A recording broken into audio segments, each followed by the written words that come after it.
having the patience to wait for every episode to come out to then finally be able to watch all 10 episodes was one of the most difficult things I've had to do when it comes to entertainment media, because all my friends, everybody that we do the podcast with, was going, you gotta watch the series. It's like, I know it looks so good. But the 10th episode is out. I'm finally able to talk about it over the last couple of days. I caught up the 9 episodes, watched the 10th this morning.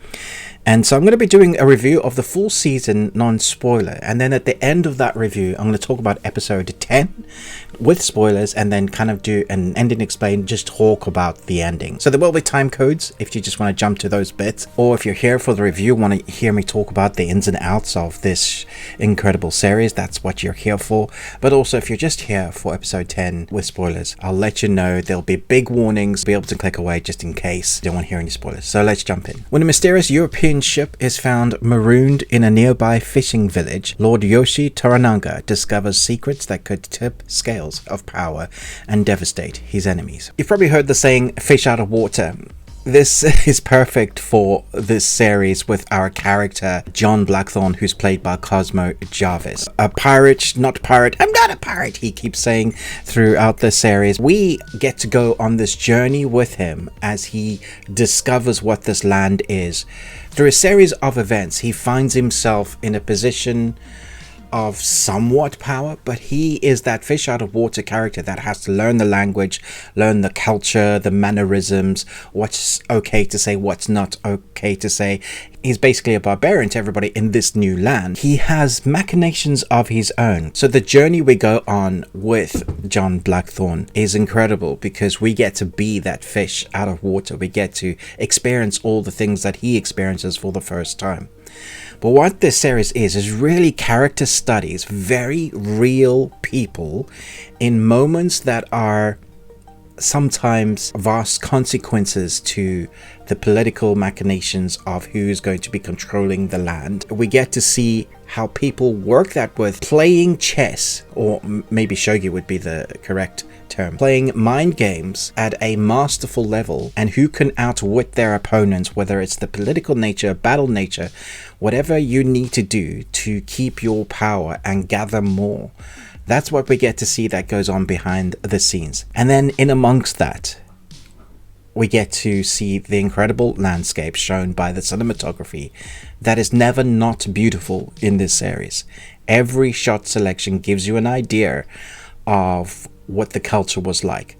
When it comes to the costume and set dressing or set creations, everything thrusts you into this land, so that the journey that you are going on in this series, even though it's over 10 hours long, because each episode is over an hour long, I think bar a couple, it's a journey that is long, it's drawn out, it's not an action series, yet stunning to look at. That's not to say that it's boring because it's long and drawn out. The majority of this series are these conversations that are had between the characters that we get to know. John Blackthorne, who gets to know Toda Mariko, who's played by Anna Sawa. Their relationship that is formed between the butting of heads of cultures and religions, Catholic and Protestant. Those two is enough to make wars, and have done in the past. But here we have that and the culture of who you serve added into the mix, making for very intense dialogue moments, beautifully written in a way that you're not sure who the bad guys are, if there are any bad guys. And that's what makes this series so intriguing. It's a series that has very realistic looking characters, and that's what I meant by a character study, because none of these people are just good or bad.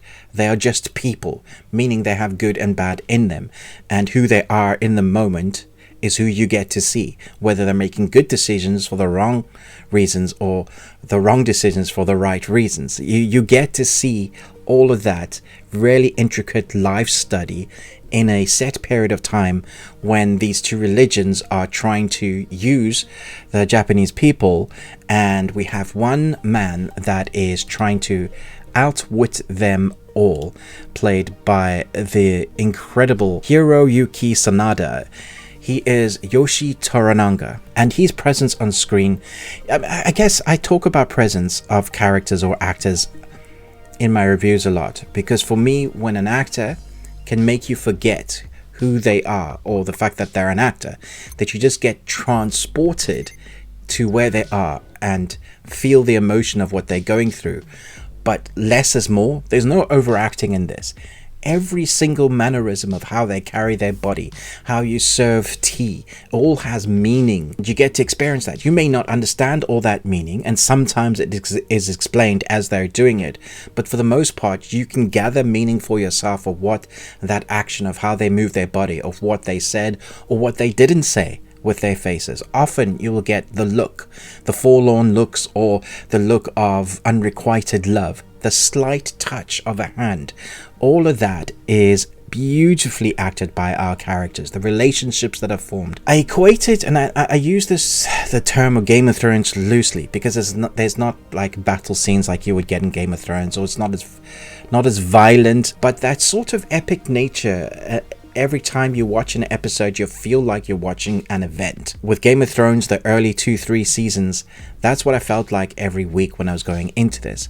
For me, I managed to watch a chunk with each day, which was amazing, but I did get the feeling that I was watching an event, an experience. It really transported me into feeling what the directors and the writers wanted you to feel, what the actors were bringing you in to that moment with them. So when it comes to the actors, they were all incredible. Hiroyuki Sanada helms the series as the mastermind behind everything, trying to protect the future. But you could say the same about everybody that is in a position of power. Some are more greedy than others, and the Christians are always the ones that come across the most greediest in when it comes to these sort of depictions. How greed manifests and changes that in the landscape, and the story shows us little bits of this is what masterful tacticians are able to do, but you don't often get to see the consequences. In reality, it's people dying for honor. I think it's going to hit you in emotional places that you're not expecting it when you watch it. It has characters that you probably might not like at the beginning.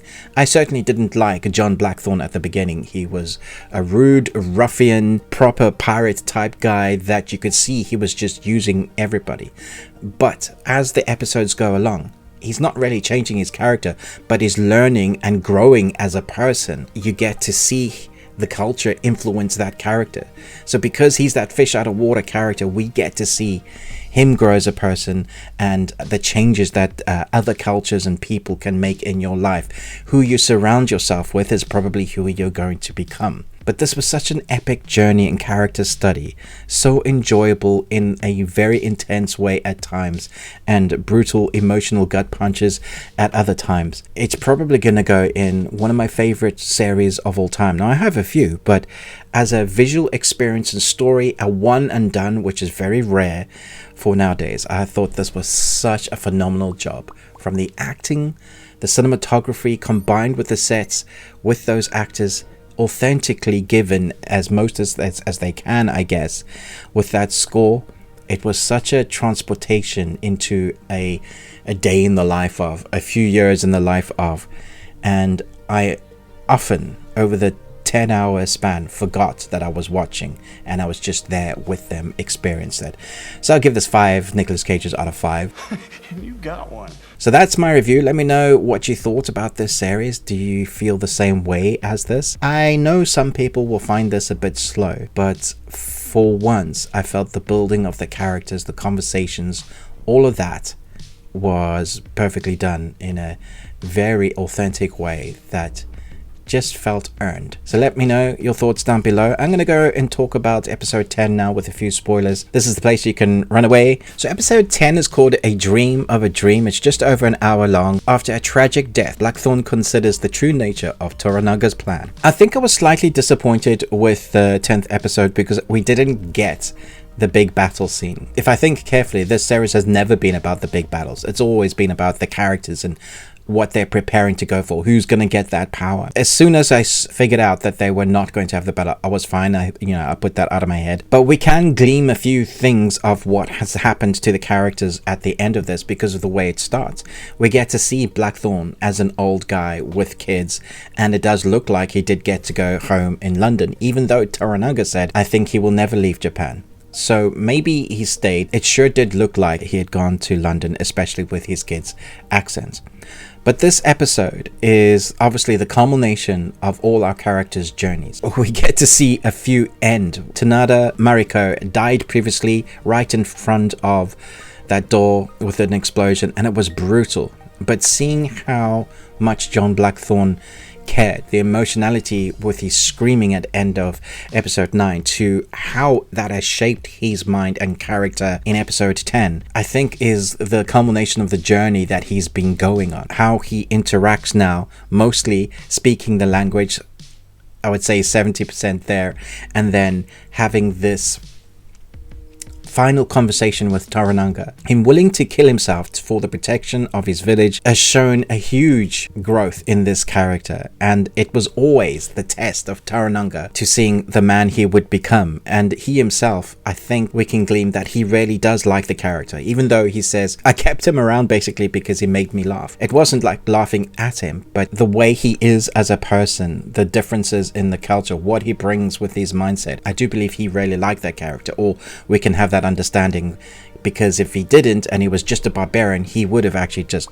gotten rid of him. It's an interesting conversation that Kasugi Yabushi, played by Tadanobu Asano, you never quite know what side of the fence he's landing on. He's that guy that's playing both sides, trying to just survive but also gather status, and seeing him have to actually end his life, but also the friendship he had with Yoshi Toranaga was interesting. What's showcased in this series that at a man's point of death, when they choose their own death, there is great honor in this culture and in that moment where you get to choose how you're going to die.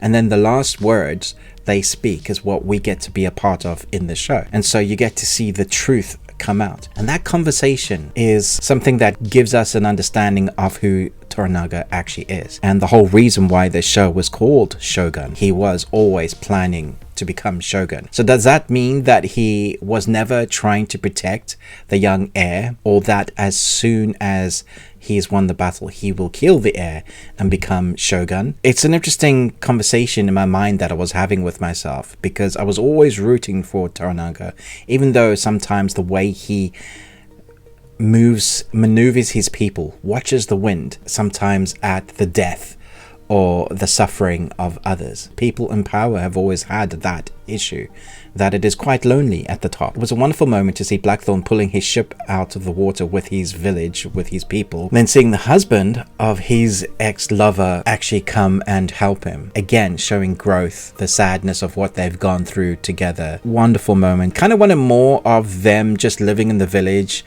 and that's just a personal touch after having gone through everything that we have gone through with these journeys. It would be so nice just to see these characters live in a bit of peace. At the end, I would think that he did become Shogun. At the end, I would think that our not pirate did go home, have his kids with him and have a life there.